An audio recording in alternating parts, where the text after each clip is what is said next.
Special Report. Here's Savannah Guthrie and Hoda Kotb.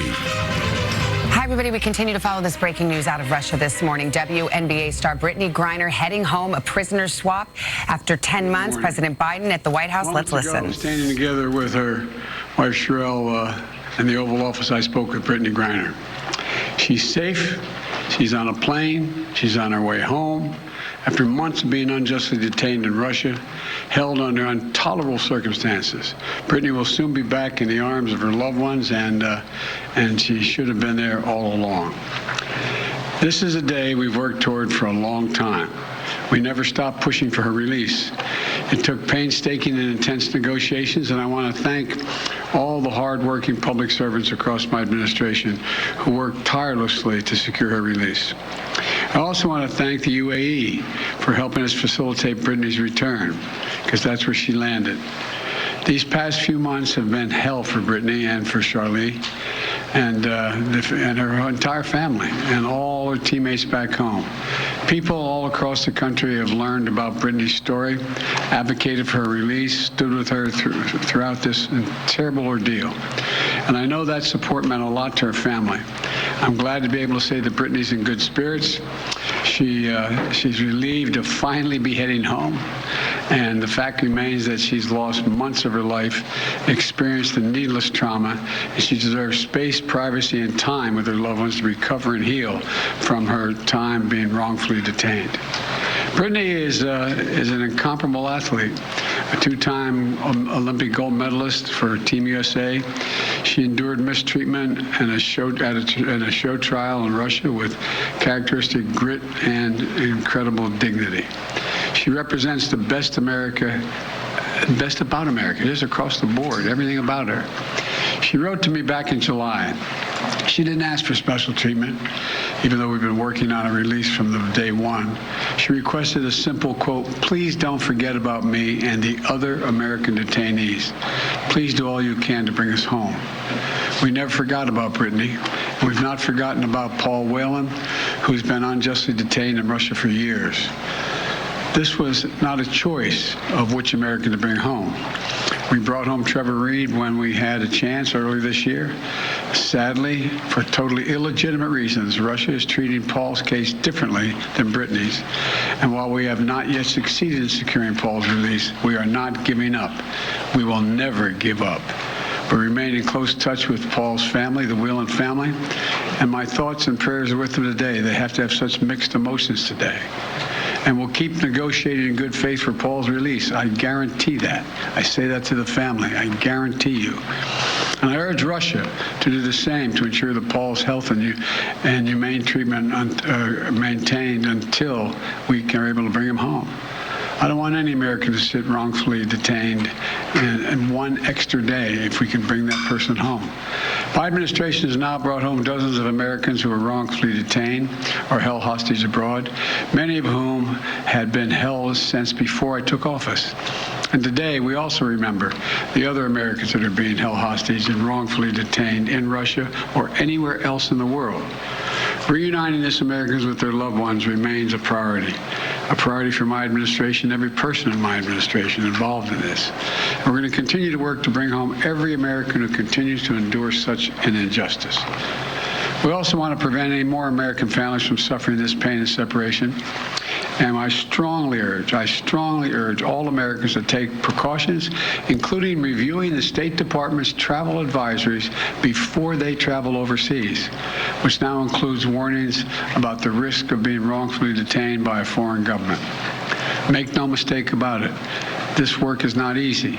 Negotiations are always difficult. There are never any guarantees, but it's my job as President of the United States to make the hard calls and protect American citizens everywhere in the world, anywhere in the world.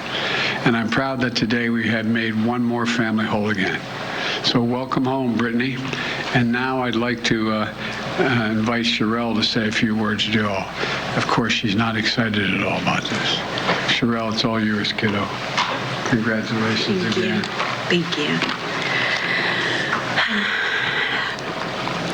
So over the last 9 months, you all have been so so privy to one of the darkest moments of my life, and so today I'm just standing here overwhelmed with emotions, but the most important emotion that I have right now is just sincere gratitude for President Biden and his entire administration.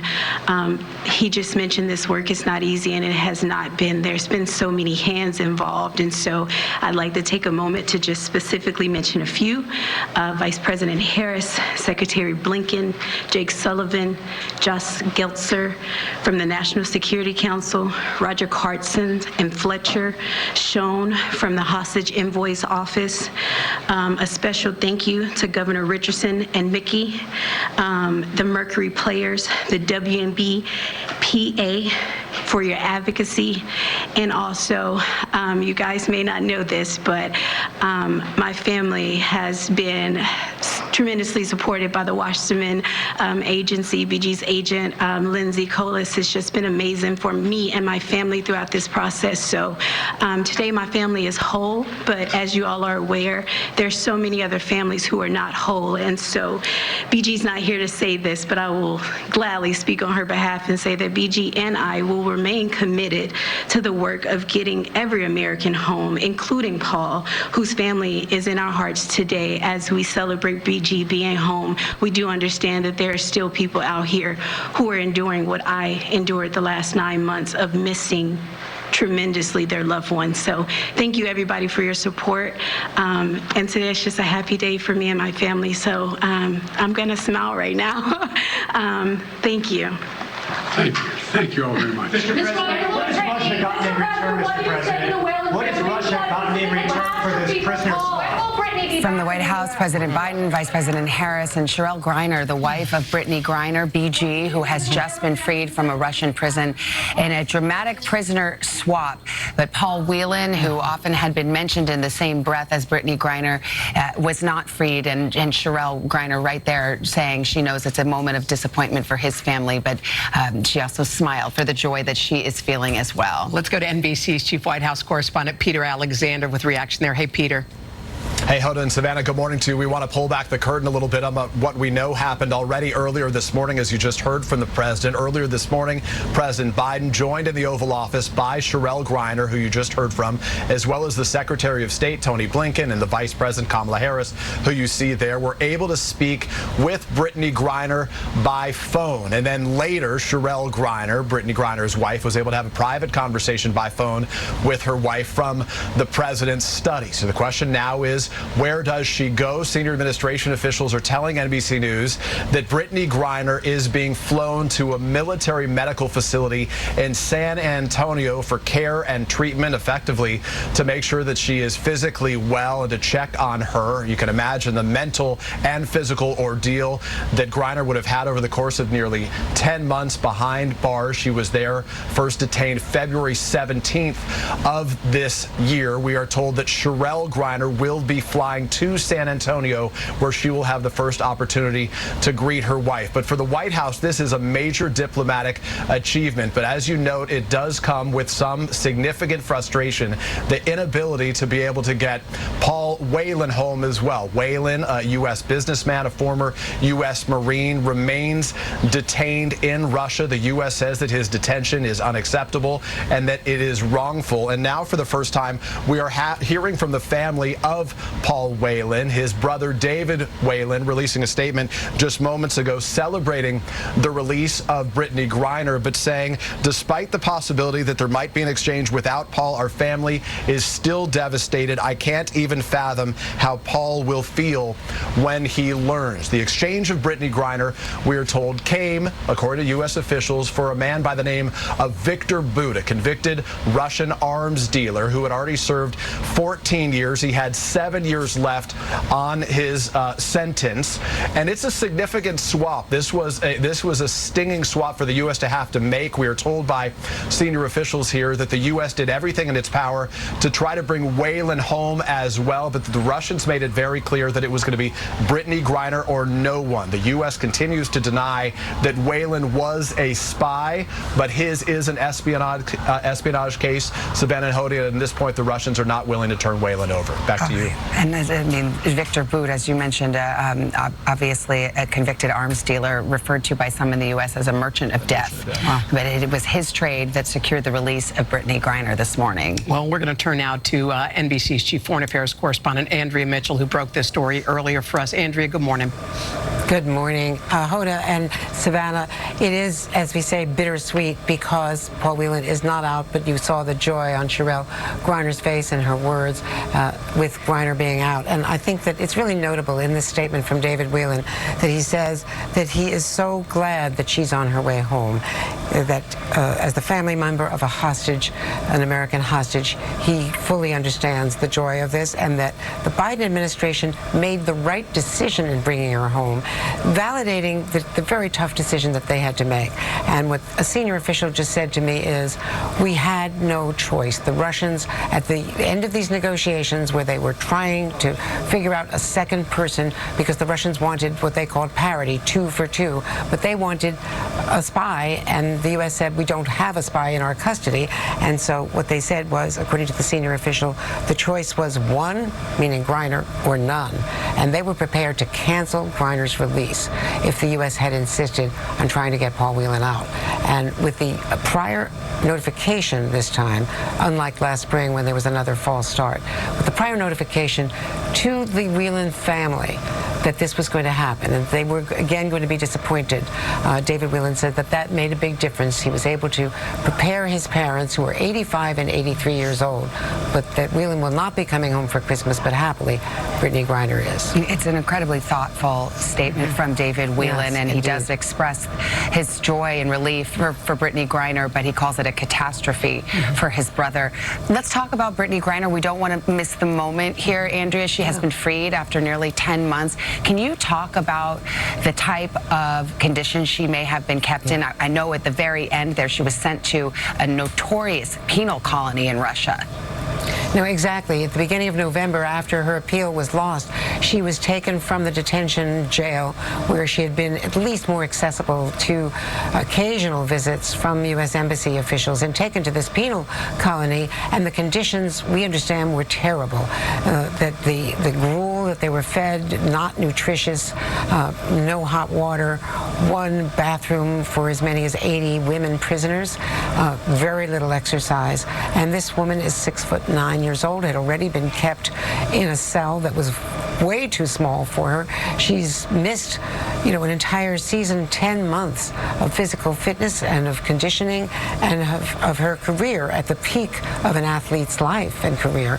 So she has suffered immeasurable loss. We're just hoping when she gets to that medical facility in San Antonio that the wonderful doctors who have taken care of all of our service members for so many years of conflicts, that they will know exactly what to do about PTSD, about whatever else she may be suffering from, and about getting her back in shape, and that's the best option. And it is, of course, nearer to Phoenix than the U.S. than being in Washington at Walter Reed or another facility. San Antonio is supposed to be a great facility. And it's worth kind of underscoring why she was arrested in the first place. They originally said that she was charged with smuggling drugs, and she was contending that she just had some cannabis oil that she had medical permission to use for some of her ailments. So that was the genesis of why. And the context at the very moment that Russia was launching its war in Ukraine. So many people, Andrea, feel she was swept up in geopolitics.